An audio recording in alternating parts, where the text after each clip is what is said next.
Hello दोस्तों, मैं स्वागत करना चाहता हूं आपका हमारे YouTube channel the star orbit में। आज हम दैनिक जागरण की संपादकीय करने जा रहे हैं, जिसमें कुल 451 शब्द हैं और इस संपादकीय की जो गति है वो 80 शब्द प्रति मिनट रहेगी और आपकी यह डिक्टेशन 5 सेकंड बाद स्टार्ट हो जाएगी।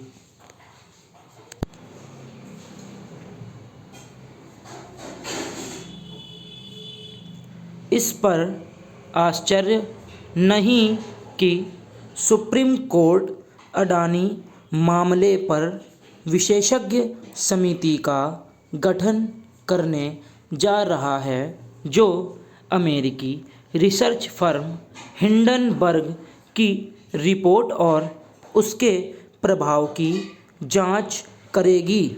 निसंदेह इसकी तह तक जाने की आवश्यकता है कि हिंडनबर्ग की रिपोर्ट में कितनी सत्यता है, क्योंकि उसने भारतीय शेयर बाजार पर गहरा प्रभाव डाला है।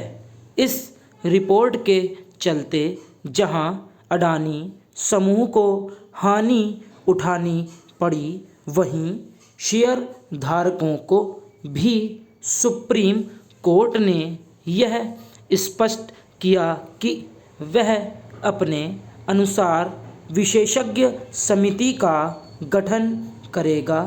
आखिर जब सरकार स्वयं विशेषज्ञ समिति गठित करने के सुझाव से सहमत थी, तब फिर उसका सहयोग लेने से मना क्यों किया गया? सुप्रीम कोर्ट ने जिस तरह विशेषज्ञ समिति गठित करने में सरकार का सहयोग लेने से इनकार किया, इससे उसने उस पर अविश्वास ही प्रकट किया। इसके साथ साथ उसने सरकारी एजेंसियों पर भी अविश्वास प्रकट किया। उसके रवैये से ऐसा कुछ ध्वनित होना स्वाभाविक ही है कि वह पारदर्शिता के नाम पर समानांतर व्यवस्था बनाना चाहता है। सुप्रीम कोर्ट का मंतव्य कुछ भी हो, लेकिन सरकार और उसकी एजेंसियों पर अविश्वास प्रकट करना ठीक नहीं। पता नहीं सुप्रीम कोर्ट की ओर से गठित होने वाली विशेषज्ञ समिति में कौन सदस्य होंगे, लेकिन प्रभावी जांच के लिए उसमें नियामक एजेंसियों के लोग होने ही चाहिए।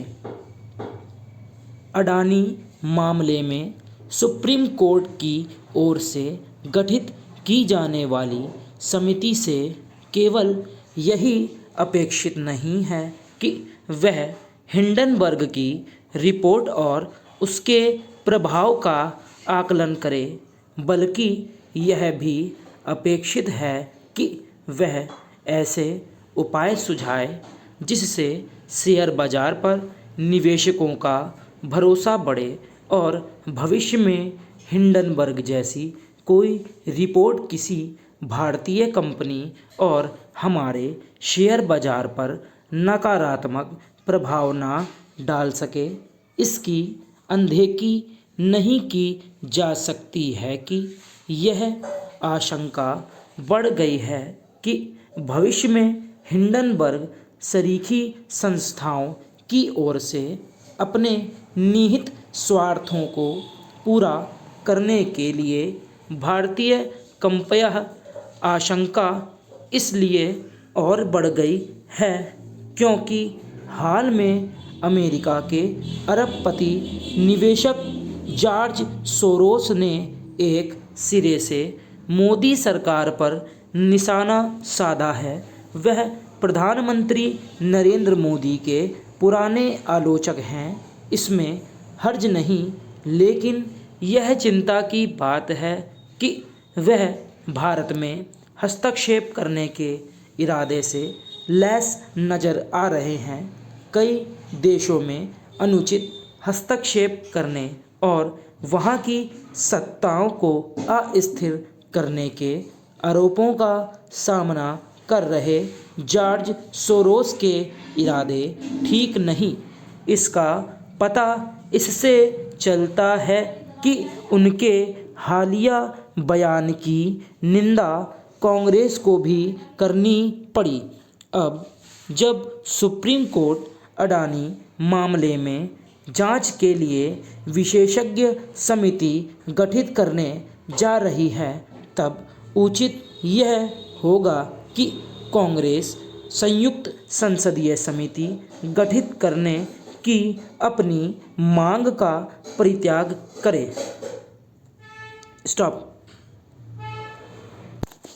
तो मैं उम्मीद करता हूँ कि आपने यह डिक्टेशन सभी अच्छे से कर लिया होगा, और अगर यह डिक्टेशन आपको पसंद आई हो तो मेरे YouTube चैनल द स्टेनोबिट को ज़रूर सब्सक्राइब करिए। Thank you.